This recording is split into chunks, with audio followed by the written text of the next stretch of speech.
Hey guys, welcome to my channel, Planning Your Corporate Escape. And I just got off of a call with the client, and I am not sure what is going on in this job market. And I just wanted to make a quick video about it and check in with some of you guys. If you have been recently laid off or have been having trouble finding work, please drop your comment below. Let us know how long is it taking you on average to find a job if you have found one, but if you haven't found one, drop below how long have you been looking for a job, and or if you have any resources to help our community find jobs.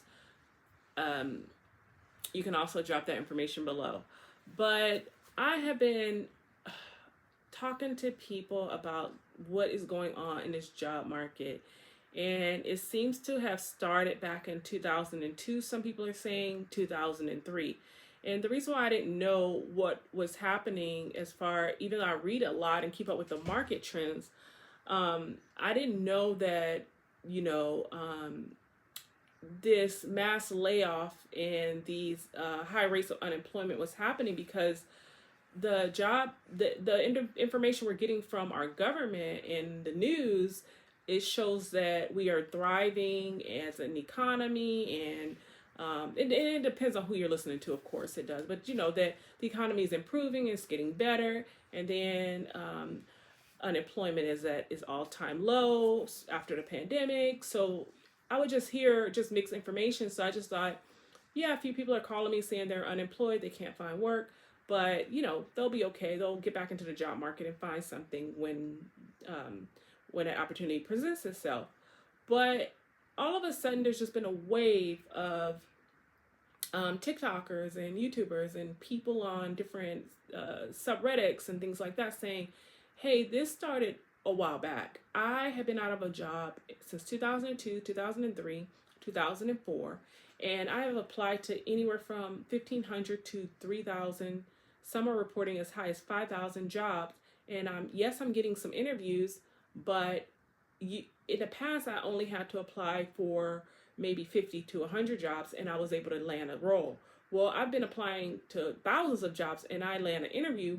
I go to round 3 or round 7, but I can't even land a job. I've been unemployed for, you know, anywhere from 6 months to 3 years. So I was like, okay, that's very odd, because that doesn't coincide with the news reports and things we're hearing about the job market. And then, as you guys know, we're under our new administration, and now we have a lot of federal workers being laid off. And I calculated, since the beginning of the year, we're only into the end of March at this time, but since the beginning of the year, 75,000 workers have been laid off, and of course that's going up every day. And so that's about 37,000 workers a month are being laid off. So at that rate, you know, a year or two, if that keeps happening, it's going to be detrimental to our economy as well. So I started talking to some tech workers. They said that this started a while back. A lot of these tech workers are highly qualified. Some of them have been in the industry anywhere from 5 to 20 years, and they have never had an issue with getting a job. And they are used to having roles anywhere from the 180 to the 350 in salary range, and they are not able to find anything. Even if they wanted to take an $80,000 role, they said they can't even find that. They said the tech market has dried up so badly that they have been out of work for over a year. And I did not know the tech industry was, you know, like suffering that bad. I read that yes, some tech workers were laid off, but not to the magnitude that it just keeps increasing, and the amount of people coming out daily saying, I have not been able to find a job in almost a year. So I was thinking maybe it was temporarily, like, yeah, you can't find a job, but just give it some time, keep applying, you're going to find something. They said they've been applying, they have been applying in other states. They cannot find work. One tech worker said that he thought his role was being shipped, like maybe outsourced to overseas, maybe in India somewhere. So he started, he was reaching out to some of his ex-coworkers when he got fired, and he was just like, oh, hey, how are you doing? But he also asked them, well, what happened to my role? Did they replace it? Did they hire a new tech person? And they were like, no, that role has been replaced by AI. So all these tech workers who are applying may not really have any roles coming back available for them. Now, I do believe roles will open up in the future for the tech industry and sector, but there's a lot of roles getting eliminated in the tech industry and sector. There's an HR manager. She was used to making roughly around 200,000 a year. She was laid off from that job, and then she said that she kept applying, and then her unemployment ran out. And when her unemployment ran out, she was just like, okay, something's going to come up. I have all these skills. I see all these open roles on the internet saying they need someone, and I'm going to get something. It's just a matter of days or time. Nope, it's been over, I think, almost for her going into 6 months to a year. So she had to eventually take a job as a bathroom attendant making $16 an hour. So things like that are happening right now where people are thinking, well, I have all this experience. I have a bachelor's, I have a master's, I have a PhD. So something's going to open up and come available for me. But then I think people are starting to wake up to realize that what the news is reporting and what is going on these job boards are not correlating to each other. And I talked to one person, and I've talked to several people, but one of the people that I want to bring up is this one person said that they had applied to, like, I want to say almost close to 1,500 jobs, got around 20 to 40 interviews, somewhere in that range. And then the jobs would ghost them. Or they got an offer letter to start a role, and then they got excited, like, okay, finally, I got a role. I'm going to start working soon. And then that job would rescind the offer. They would say, oh, you know what, we decided to put that role on hold or eliminate that role altogether. And this is what's happening right now, you guys, to the American people. And this is why it's so important that we work on our escape plan. As you're working these jobs, or if you get a new opportunity, make sure you're working on your escape plan. Make sure you're working on something for yourself. I've said that in so many of the videos, like, you cannot rely on these companies unless you own a company. You have no say-so in what these companies decide to do. And these companies are not forgiving.